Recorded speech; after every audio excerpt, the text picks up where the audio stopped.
pour ce métier de professeur des écoles que vous avez envie d'exercer, je vous propose de lire la définition que donne Olivier Rey de ce métier autour du bon enseignant. Et vous verrez la palette des compétences attendues et l'engagement qui est attendu, et aussi la prise en compte de cette école d'aujourd'hui dans laquelle vous allez exercer avec la diversité des élèves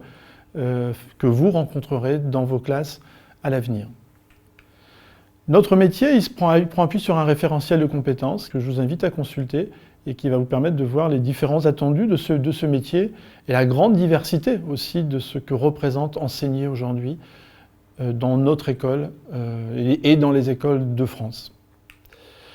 Ce métier, à l'INSPE de Bretagne, on l'a découpé autour de 4 focales. Une focale centrale sur les fondements éthiques et l'identité professionnelle, c'est ce qui fera de vous l'enseignant portant les valeurs que vous avez et qui sont celles aussi de la République que l'on doit mettre en œuvre au sein de nos écoles. Et autour de cette focale centrale, vous avez les 3 autres focales, une qui concerne la conception de votre enseignement, une autre qui va concerner le pilotage,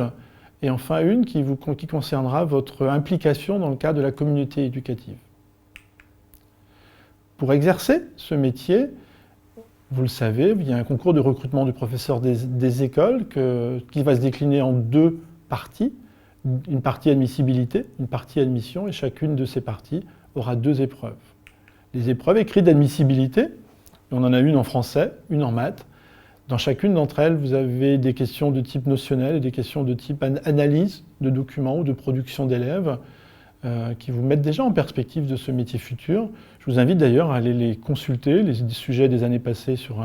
le site ministériel, et puis aussi à consulter les rapports de jury qui vous montreront et déclineront les attendus de ces épreuves en termes de maîtrise. Les épreuves orales, elles concernent une maîtrise des connaissances en EPS et une maîtrise des connaissances du système éducatif pour aussi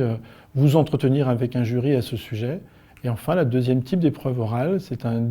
domaine disciplinaire que vous choisissez au moment de l'inscription et pour lequel vous présenterez une séquence d'enseignement que vous auriez pu mettre en œuvre ou que vous mettrez en œuvre lors de votre stage que l'on vous proposera à l'INSPE de Bretagne. Pour ce concours, qui a lieu à une date unique, vous constaterez dans des données qu'il y a souvent beaucoup d'absents aux épreuves. Et cette absence, elle s'explique par le fait que vous pouvez vous inscrire dans plusieurs académies et que le jour J, vous faites un choix d'aller dans une académie.